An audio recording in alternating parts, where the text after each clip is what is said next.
Now, the chief of staff for Ukraine's president, Volodymyr Zelensky, has resigned after an anti-corruption raid on his home. በአውዳሚ ጦርነት እየታመሰች የምትገኝ ዩክሬን በአገር ውስጥ የሙስና ቅሌት ምስጥ እንደበላው እንጨት ቀድማ ከውስጥ እየፈራረሰች ነው። የዩክሬን ፕሬዝዳንት ቮሎዲሚር ዜሌንስኪ ቀኝ እጅና የአገሪቱ ሁለተኛው ሰው አንድሬ የርማክ በሙስና ቅሌት ተጠርጥረው መኖሪያ ቤታቸው ከተበረበረ በኋላ በአፍረት ስልጣን ለቀዋል። የርማክ የኪየቭ ከፍተኛ ተደራዳሪ ብቻ ሳይሆኑ የዜሌንስኪ የቅርብ አማካሪ መሆናቸው እሳቸው ለነጣጠረው ቅሌት ዩክሬንን ማቅ ሲያስለብስ፣ በዲፕሎማሲውም ሆነ በአውደ ውጊያው ድል ለመቀዳጀት የተቃረበችው ሞስኮን በአንጻሩ እስክስታ እያስወረደ ነው።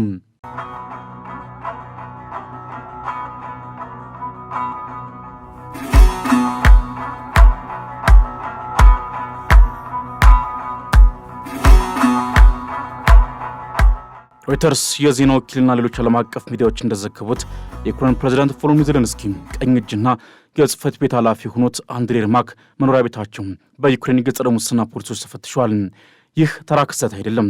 አንድሬ የርማክ ማለት በዩክሬን ውስጥ ከዜሌንስኪ ቀጥሎ ሁለተኛው ሀያል ሰው ናቸው። እንዲሁም አንዳንድ የፖለቲካ ተንታኞች ድብቁ ፕሬዝዳንት እያሉ ይጠሯቸዋል። ታዲያ የዚህ ሰው ቤት አሁን ለምን ተፈተሸ? መልሱ የሚገኘው ዋሽንግተን፣ ሞስኮና ኪየቭ እየዶለቱት ባለው የሰላም ድርድር ውስጥ ነው።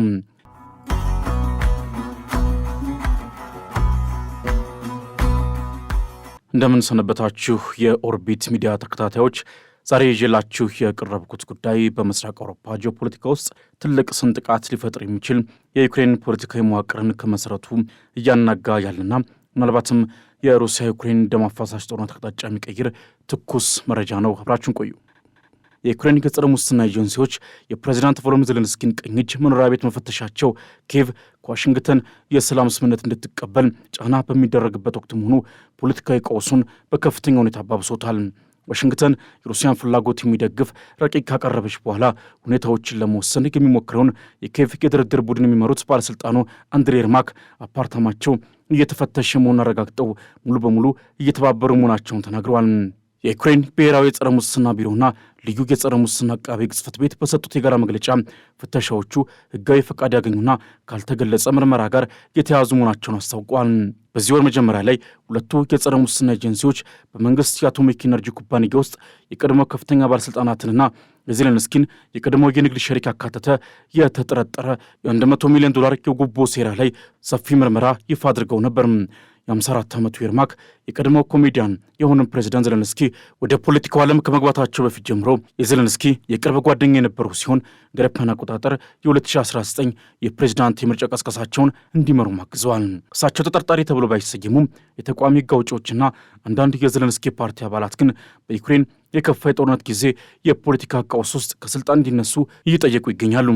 ኪየቭ ወደ አጥንት ተሳባሪ ውሳኔ እንድትመጣ ሊያስገድዳት የሚችለውን ስምምነት እንድትቀበል ጫና የበረታባት ባለበት በዚህ ወቅት የአርብ ዕለቱ ፍተሻዎች በዜሌንስኪና በፖለቲካ ተቀናቃኞቻቸው መካከል ያለውን ውጥረት ሊያባብሰው ይችላል።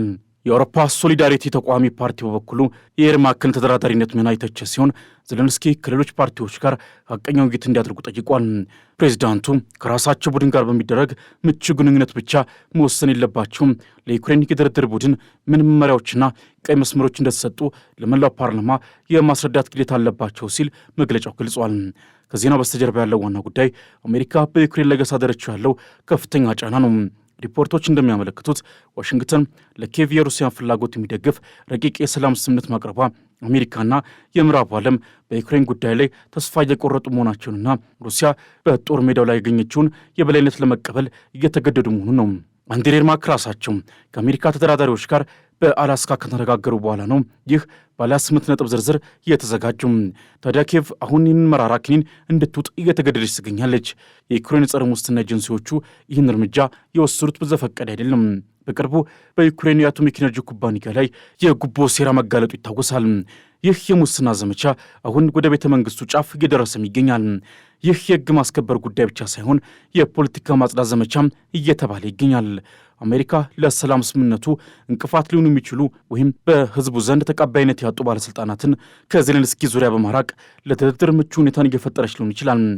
የተቃዋሚ ፓርቲዎችና የዜሌንስኪ ፓርቲ ካናዳ አባላት ሳይቀሩ የየርማክን ከስልጣን መነሳት እየጠየቁም ይገኛሉ። ይህ በጦርነት ላይ ላለች ሀገር እጅግ አደገኛ የውስጥ መከፋፈል ነው።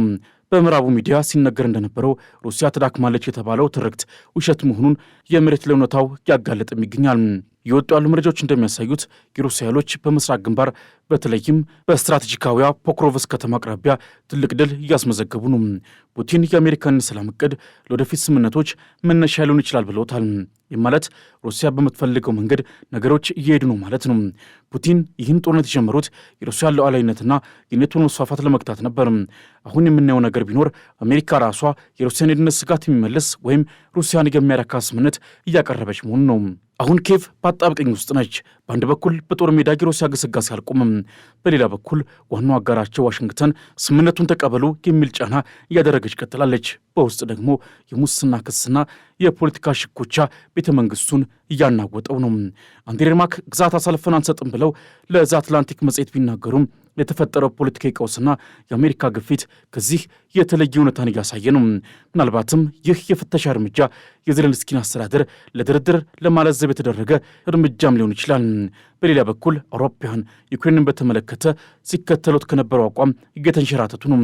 እዚህ ጋር የ1938ቱን የሙኒክ ስምምነት ማስታወስ ግድ ይላል። ስምምነቱ የቼኮስሎቫኪያ መንግስት እጅ ከመስጠት ውጭ ሌላ አማራጭ እንዳይኖረው ማድረጉ ይታወሳል።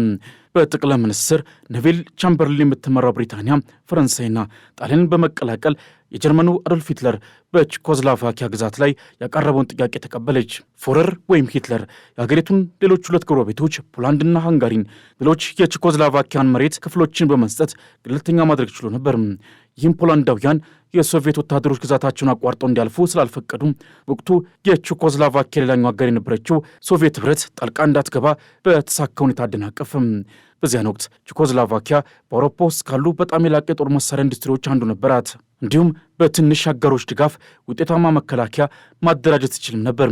ነገር ግን ብቻዋን እንድትቀር ተደረገች።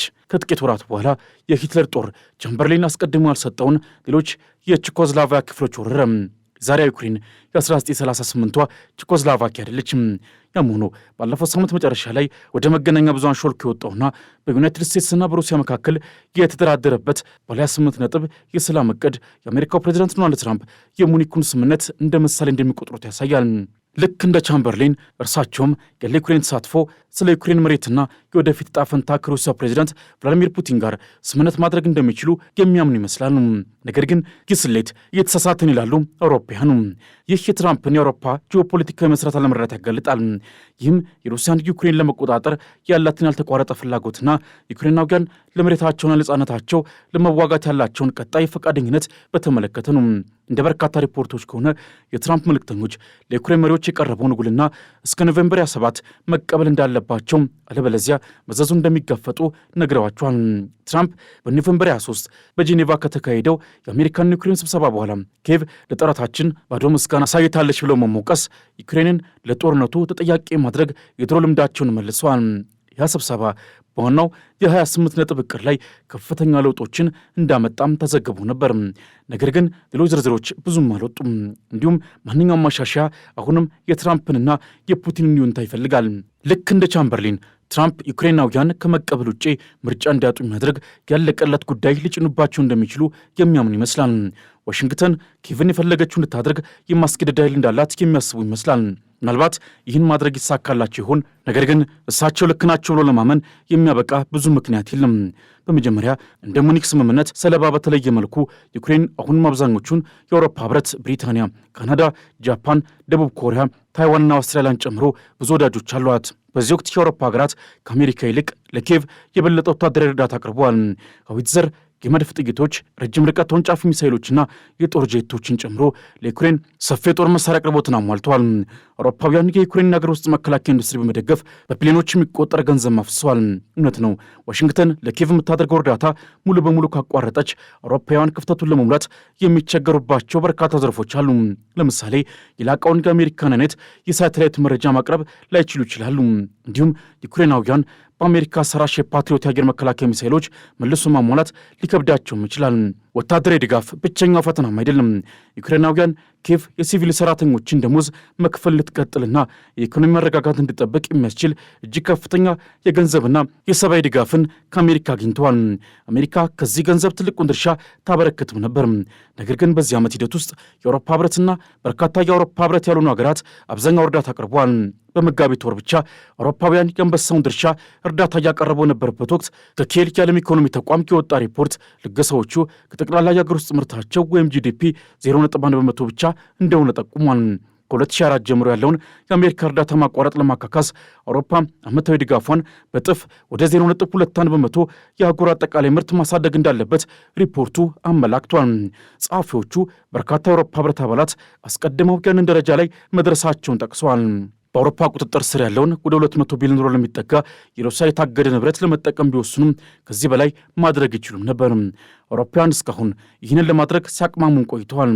ነገር ግን አዲሱ የትራምፕ የሰላም እቅድ ዩክሬናውያን ለሩሲያ ሰፊ ግዛት እንዲለቁና ከኔቶ ውጭ እንዲሆኑ የሚያደርግ እንዲሁም ራሳቸውን የመከላከል አቅማቸውን በከፍተኛ ሁኔታ የሚቀንስ መሆኑ አስፈላጊውን እርምጃ እንዲወስዱ የሚያነሳሳቸው በቂ ጉዳይ ሊሆን ይችላል።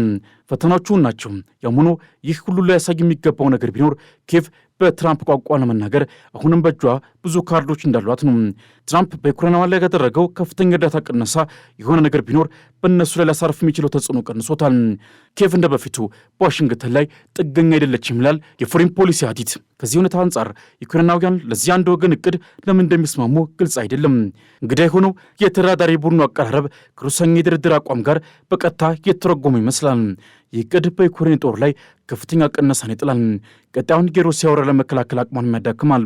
ኪየቭ የምስራቅ ዶንባስ ወሳኝ ክፍሎችን ጨምሮ ሰፊ ግዛቶችን እንድትሰጥም ያስገድዳታል። እንዲሁም ዩክሬን ኔቶ እንዳትቀላቀል ለዘላለም ይከለክላል። በቀጣይ ቀናት የምናየው ነገር ቢኖር ዩክሬን በምዕራባውያን አስገዳጅነት ወደ ድርድር ጠረጴዛ መምጣቷን ይሆናል። ይህም ለሩሲያ ዲፕሎማሲያዊና ወታደራዊ ድልን፣ ለፑቲን ደግሞ ሌላ የድል ምዕራፍ ሆኖ ሊመዘገብ ይችላል። የምዕራቡ ዓለም በዩክሬን ጉዳይ የነበረውን አንድነት እያላላና ተጨባጭ ፖለቲካ እየተንሰራፋ መሆኑን ይህ ክስተት በጉልህ ያሳያል። ለዛሬ ያዘጋጀውላችሁ መረጃ ይህን ይመስላል። በጉዳዩ ላይ ያላችሁን አስተያየት ከታች አስቀምጡልኝ። ቻናሉን ሰብስክራይብ በማድረግ ዓለም አቀፍ ትንታኔዎችን በቀጣይነት ተከታተሉ። አመሰግናለሁ።